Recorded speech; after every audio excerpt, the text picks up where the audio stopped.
बिस्मिल्लाहिर्रहमानिर्रहीम। नाज़रीन अस्सलाम वालेकुम। मैं हूं आपका मेज़बान साबिर शाकिर, वफाकी दारुल हुकूमत इस्लामाबाद से कुछ ताज़ा तरीन और अहम मालूमात के साथ। आज ज़रा हम आउटिंग के लिए निकले हैं जी।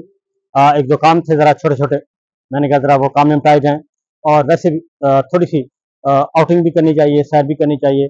और मौसम बहुत अच्छा है और ठंडी ठंडी हवा चल रही है और मौसम तब्दील हो रहा है, लेकिन यह है कि वो सर्दी वर्दी कोई नहीं है, एक अच्छा मौसम।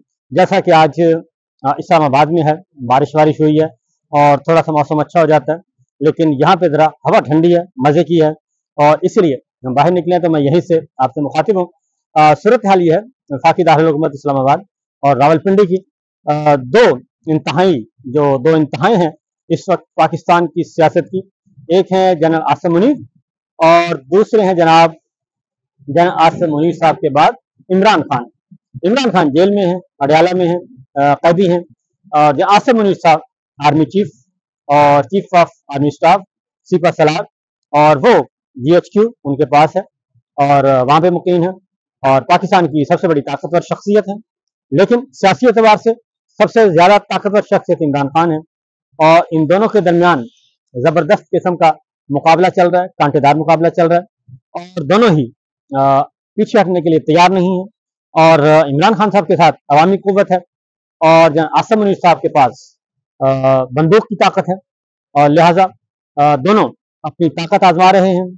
और एक एज हासिल है इमरान खान साहब को, और वो एज हासिल है कि उनके खिलाफ सियासी इंतकाम का निशाना उनको बनाया गया और बहुत ज़्यादा बनाया गया, उनको, उनकी पार्टी को, उनके कारकुनान को, उनके रहनुमाओं को। और इमरान खान के खिलाफ और उनकी पार्टी, उनके रहनुमाओं के खिलाफ, उनकी बात करने वालों के खिलाफ भी दहशतगर्दी के, बगावत के मुकदमात।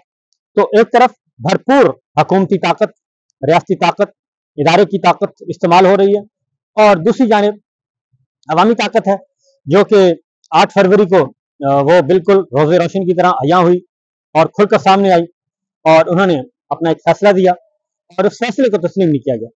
तो आज भी इस वक्त इस्लामाबाद में, पिंडी में सख्त तनाव है और उस तनाव की वजह यह है कि आज एक तकरीब हुई, आर्मी चीफ और जनाब शहबाज शरीफ दोनों उस तकरीब में मौजूद थे। तो शहबाज शरीफ साहब ने बड़ी ही चालाकी से, बड़ी ही सादगी से, बड़ी मासूमियत से सारे का सारा मलबा उन्होंने जनरल आसिम मुनीर पर डाल दिया और उन्होंने कहा कि मैं तो जो कुछ भी हूँ, मैं तो हूँ ये सिपा सलार की वजह से, और मैं वजीर आजम हूँ तो सिपा सलार की वजह से, और हम यकजान दो कालिब हैं और असल ताकत जो है वो सिपा सलार की है, यानी कि जनरल आसिम मुनीर की। अब ये बात उन्होंने कह तो दी, लेकिन हकीकत में शहबाज शरीफ साहब ने बड़े ही अच्छे अंदाज में उन्होंने बता दिया कि भाई जो इस वक्त पाकिस्तान में जुल्म सितम हो रहा है, जो पाकिस्तान में क्राइसिस है, मुआशी बहरान है, सियासी बहरान है, आइनी बहरान है, इसका जिम्मेदार मैं नहीं हूँ, इसके जिम्मेदार तो आसिम मुनीर हैं। क्योंकि एक दफ़ा मुझे अच्छी तरह याद है कि मीर ज़फरुल्लाह खान जमाली साहब से एक डेलीगेशन आया मिलने और उन्होंने कुछ अपने मसाइल बयान किए। तो मीर ज़फरुल्लाह खान जमाली जो कि वज़ीर आज़म थे, उन्होंने कहा कि अच्छा साईं, ठीक है, मैं ज़रा ऊपर बात करता हूँ और ऊपर बात करके आपको बताता हूँ कि आपके मसाइल हल हों। तो पूछा उन्होंने किसी ने कि जनाब आप वज़ीर आज़म हैं तो आपके ऊपर कौन हो सकता है? तो उन्होंने कहा नहीं साईं, ऊपर भी हैं, और मतलब ये था कि परवेज़ मुशर्रफ साहब असल माई बाप हैं इस मुल्क के, मैं तो एक ला के बिठा दिया गया हूँ और कुछ नहीं। और यही कुछ आज शहबाज शरीफ साहब ने कहा कि जनाब मैं तो एक मासूम सा आदमी हूँ, खिदमत गुजार हूँ, खादम हूँ और बस पॉलिश वालिश कर लेता हूँ, तो मैं इनकी मरहून मिन्नत हूँ, इसके अलावा कुछ नहीं है। तो उस तकरीब में आर्मी चीफ आसिम मुनीर साहब ने एक पढ़ा जी, शेर भी पढ़ा, क्योंकि कुरान मजीद की आयात बहुत पढ़ते हैं जहाँ आसिम मुनीर साहब और उनका हवाला देते हैं और साथ साथ वो कुछ और फिर अल्लामा इकबाल के अशार पढ़ते हैं। पिछली तकरीब में भी उन्होंने एक शेर पढ़ा था जहाँ आसिम मुनीर साहब ने, और आज़ादी अफ़कार वाला। और आज उन्होंने पढ़ा कि अफराद के हाथों में है अक़वाम की तकदीर, हर फर्द है मिल्लत के मुक़द्दर का सितारा। लेकिन जनाब आर्मी चीफ, बात यह है कि 8 फरवरी को पाकिस्तान की कौम ने, पाकिस्तान की कौम के तमाम अफराद ने 8 फरवरी को वोट देकर ये साबित कर दिया था کہ وہ کیا سوچ رہے ہیں اور وہ اپنی تقدیر کس کے ہاتھ میں دینا چاہتے ہیں۔ انہوں نے پاکستان تحریک انصاف کے حق میں ووٹ دیا تھا اور کہہ دیا تھا کہ افراد کے ہاتھوں میں ہے اقوام کی تقدیر، ہر فرد ہے ملت کے مقدر کا ستارہ۔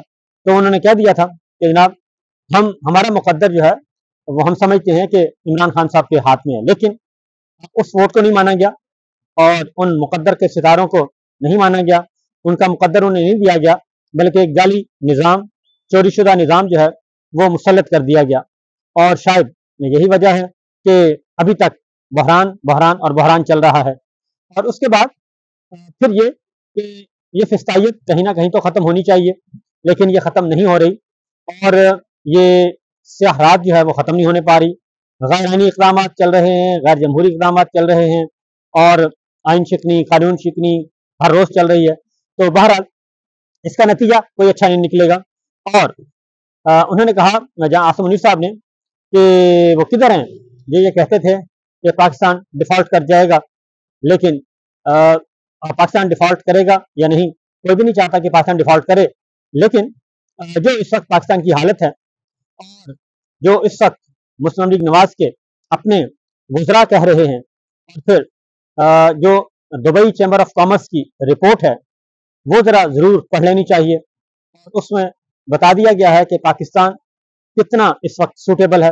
پاکستان میں اس وقت سچویشن یہ ہے کہ پاکستان سے پچھلے 1.5 سال میں پاکستانیوں کی تقریباً 13,000 کمپنیاں پاکستانیوں کی رجسٹر ہو چکی ہیں دبئی میں، اور پاکستان کا کیپٹل سرمایہ بیرون ملک منتقل ہو رہا ہے، پاکستان میں کارخانے بند ہو رہے ہیں، پاکستان میں بے روزگاری بڑھ رہی ہے، اور پاکستان میں نوجوان جو ہے وہ مایوس ہو رہا ہے، اور پڑھا لکھا نوجوان جو ہے وہ راہ فرار اختیار کر رہا ہے، وہ اپنے ملک سے پریشان ہے اور وہ باہر جانا چاہتا ہے، وہ اپنا مستقبل جو ہے وہ پاکستان سے جڑا ہوا نہیں دیکھ رہا، وہ کہتا ہے کہ پاکستان سے باہر وہ زیادہ محفوظ تصور کرتا ہے۔ اس لیے علامہ اقبال کے اشعار ضرور پڑھیں اور قرآن مجید کی آیات بھی، لیکن اصل مسئلہ یہ ہے کہ جب تک ہم عمل نہیں کریں گے، ہمارے قول و فعل میں تضاد ختم نہیں ہوگا، تب تک پاکستان جو ہے وہ آگے نہیں بڑھ سکتا اور کوئی کامیابی نہیں ہو سکتی۔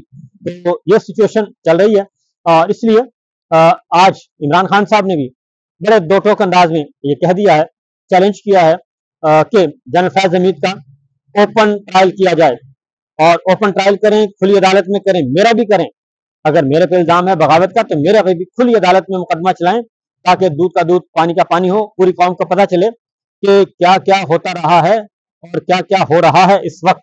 اور انہوں نے کھلا چیلنج کیا ہے۔ اب اس کا جواب جو ہے وہ عطا طارڑ صاحب نے دیا ہے، اور اگین انہوں نے وہ آئے ہیں کہ جناب اوپن ٹرائل نہیں ہونا چاہیے، اور عمران خان صاحب تو فوج کے اندرونی معاملات میں مداخلت کر رہے ہیں، جنرل فیض حمید اندرونی معاملہ ہے، لیکن سوال یہ پیدا ہوتا ہے کہ اگر جنرل فیض حمید کی گرفتاری اندرونی معاملہ ہے تو پھر جو مسلم لیگ نواز کے وزراء ہیں وہ اور خود عطا طارڑ صاحب، یہ سب کے سب کیوں پھر آ کے پریس کانفرنسیں کر رہے ہیں، ٹی وی ٹاک شوز میں دے رہے ہیں، روزانہ بیانیاں دے رہے ہیں، سب کچھ کر رہے ہیں؟ تو میرا خیال ہے کہ جو عمران خان صاحب نے اوپن ٹرائل کا کارڈ کھیلا ہے، آئی تھنک وہ کارڈ کافی تکلیف دہ ثابت ہوگا اگر یہ بات یہیں ختم نہیں ہونی، بلکہ ابھی شروعات ہیں اور یہ شروعات آگے بڑھیں گی۔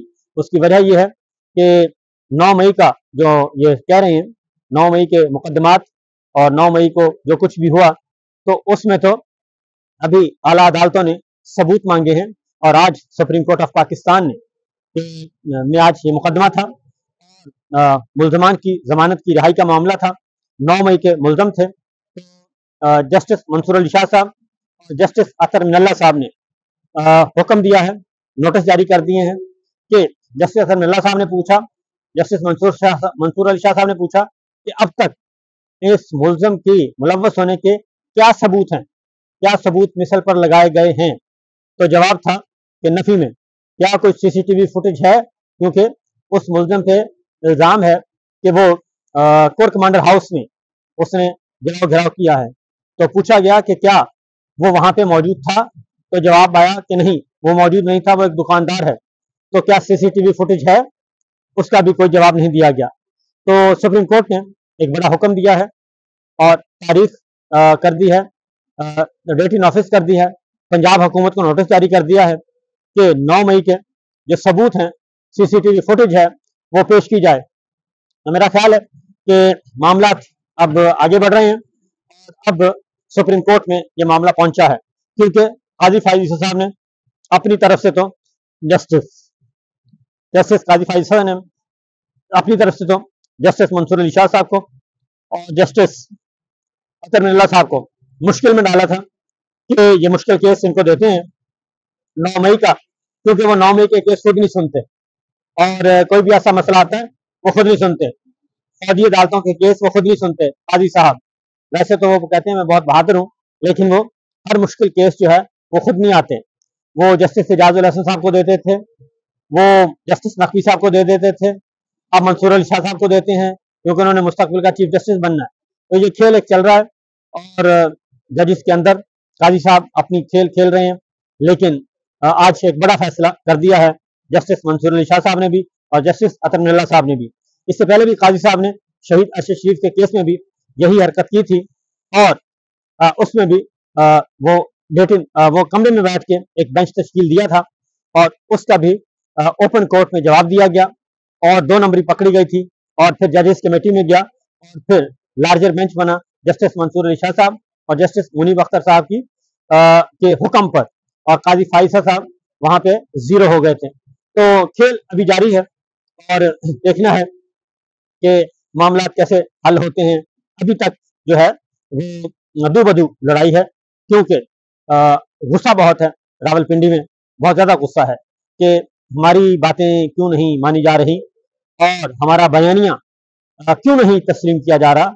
हम जो कह रहे हैं वो सब कुछ मनोन तस्लीम किया जाए, लेकिन हमारी आला अदलिया, पाकिस्तान की अवाम, पाकिस्तान की कौम वो सरकारी बयानिया तस्लीम करने के लिए तैयार नहीं, क्योंकि वो समझती है कि सरकारी सच और सरकारी झूठ के अलावा इस वक्त कुछ भी मीडिया पे नहीं है।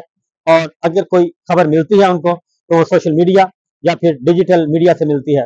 तो गेम इज ऑन, बल्कि इसमें तेजी आ गई है। तो देखते जाइए, सुनते रहिए। इजाजत दीजिए, अल्लाह हाफिज।